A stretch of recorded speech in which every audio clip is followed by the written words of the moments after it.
কি মানবেন তো আমার কথা? এটা কি হচ্ছে?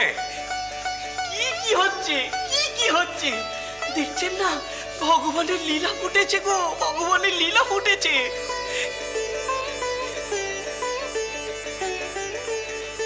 ঠাকুর, ঠাকুর আমি মানছি, আমার হার হয়েছে ঠাকুর, আমার হার হয়েছে।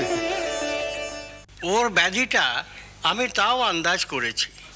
হয় এরকম যোগজ ব্যাধি সাধক টাধকদের হয়, কিন্তু তার সঙ্গে যেসব অলৌকিক কাণ্ডর কথা শুনছি তার তো কোনো অর্থই আমার জানা নেই। নিশ্চয়ই মথুর বলেছে একই গাছে লাল ফুল আর সাদা ফুল। আগে হ্যাঁ, এ তো জগন্মাতার লীলা, এ ওর অলৌকিক কাণ্ড হতে যাবে কেন? কিন্তু যাই বলুন রানীমা, বুদ্ধিতে এর ব্যাখ্যা নেই। এ সৃষ্টির রহস্য আমার আপনার বুদ্ধি দিয়ে কি এর ব্যাখ্যা হয়? কিন্তু সে ব্যাখ্যা ও জানে। ছোট ভট্টাচ যে সেজন নন। কি ভাবেন আপনি? বিশ্বাস করুন, আমি ওকে বিচার করার কোনো চেষ্টাই করি না।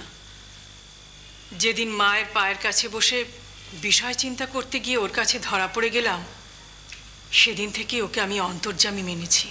সে ঘটনার কথা আমি শুনেছি রানীমা, অবিশ্বাস্য। শুনলে আমার কাছেও হয়তো অবিশ্বাস্য ঠেকতো, কিন্তু আমি নিজে তার প্রমাণ। এরপর তো আর আমার কোনো কথাই থাকতে পারে না। এসো রামচন্দ্র। ক্ষমা করবেন মা, কবরেজ মশাইয়ের সঙ্গে আপনি মন্দির নিয়ে আলোচনা করছেন শুনে আমি পাশের ঘর থেকে আর না এসে থাকতে পারলাম না। বেশ করেছো বাবা, তোমরা তোমাদের নিজেদের জ্ঞান বুদ্ধি দিয়ে বিচার করলে তবেই তো আমি নিশ্চিন্ত হই।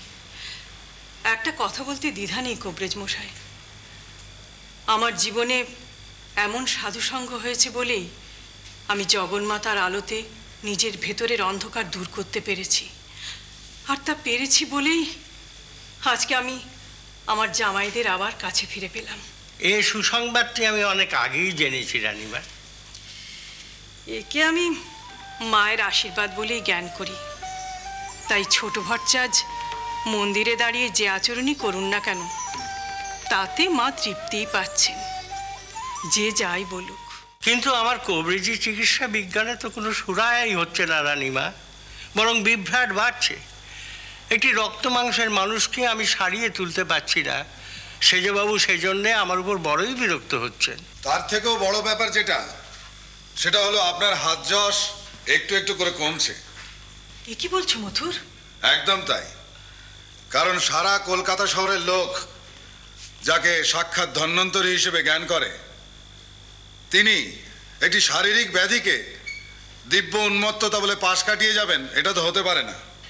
আমি আপনাকে কি বললাম রানীমা? আপনারা আপনাদের বোধে থাকুন, আমি কিন্তু অনড়। ছোট ভট্টাচার্যের দিব্যভাবের মধ্যে দিয়ে জগন্মাতার ইচ্ছা শক্তিরই প্রকাশ ঘটছে। ও যা করছে মাই ওকে দিয়ে করাচ্ছেন, এ আমার দৃঢ় বিশ্বাস। আপনারা কথা বলুন, আমি ভেতরে যাচ্ছি।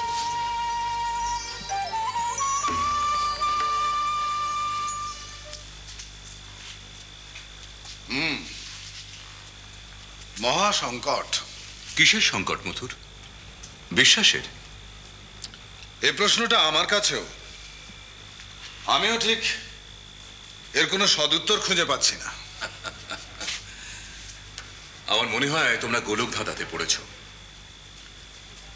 ঈশ্বরের নির্দেশে প্রতিষ্ঠিত ঈশ্বরের আবাসে নিরীশ্বর ভাবনার এমন অবকাশ যে কোথা থেকে আসছে এটা সত্যিই আমার বোধের অগম্য। পাশের ঘরে ছিলাম, মন্দির নিয়ে ঘরে আলোচনা হচ্ছে বলেই আরো বিশেষ করে আমি এলাম। মথুর, এ ব্যাপারে আমার নিজস্ব কিছু মতামত আছে। তোমার যদি অমত না থাকে তো আমি বলতে চাই। আমার কোনো অমত নেই, কারণ আজ আমি মনে করি যে দক্ষিণেশ্বরের মন্দির আর জানবাজারের জমিদারির মধ্যে পড়ে না। তুমি আমায় নিশ্চিন্ত করলে মথুর। আপনার সঙ্গে এস্টেটের মামলা মিটে যাওয়ার পর মায়ের সুখ শান্তির কথা ভেবে আমি নিজের ভাবনা চিন্তা কিছুটা পরিবর্তন করেছি। তবে ছোট ভট্টাচার্যের আচার আচরণ ব্যবহার এই নিয়ে কিছুটা দ্বিধাগ্রস্ত হওয়ার ফলে আমি মন্দিরের সুনাম দুর্নাম নিয়ে কিছুটা চিন্তিত হয়ে পড়েছি। আমি বুঝতে পারছি। এ ব্যাপারে আমার পরামর্শ একটাই, অপেক্ষা করো। দেখো, প্রাকৃতিক বিকাশের একটা নিয়ম আছে, নিয়ম মেনেই তা হয়। ঠিক তেমনি আধ্যাত্মিক বিকাশও নিয়মনিষ্ঠ। এটা আপনি কিভাবে বলছেন?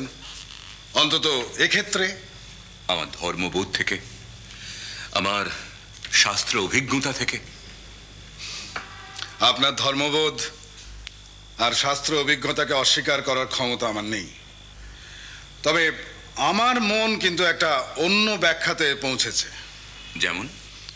সেটা হলো ছোট ভট্টাচার্যের এই গাত্রদাহ, অনিদ্রা, ভাবাবেশের বাড়াবাড়ি, যেটাকে কবরেজ মশাই যোগজ ব্যাধি বলছেন। আগে হ্যাঁ, আমার মনে হয় এটা কঠিন ইন্দ্রিয় নিগ্রহের ফল। মধুর? হ্যাঁ, ওর ব্রহ্মচর্য খণ্ডিত হওয়া দরকার।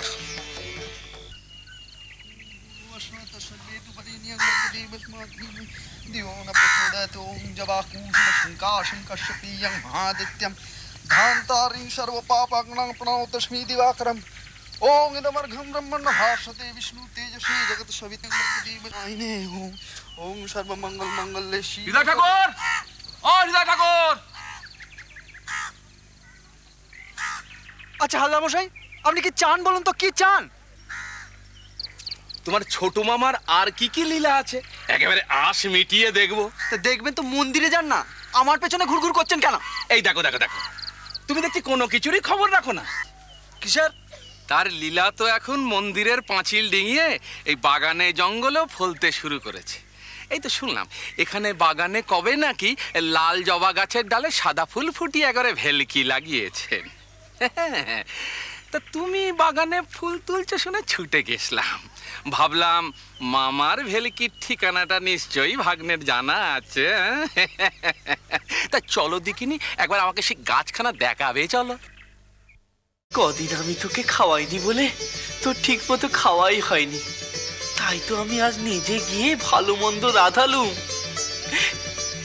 আমার মতো তোর কেউ খেয়াল রাখে না বল। কি করছো? কি করছো? পুজো না করে মাকে নৈবেদ্য নিবেদন করছো?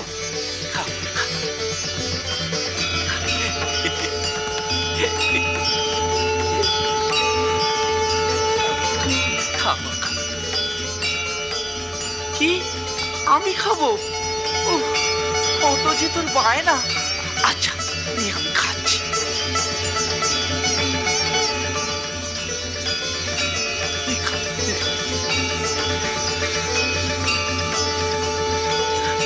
কি হচ্ছে মামা?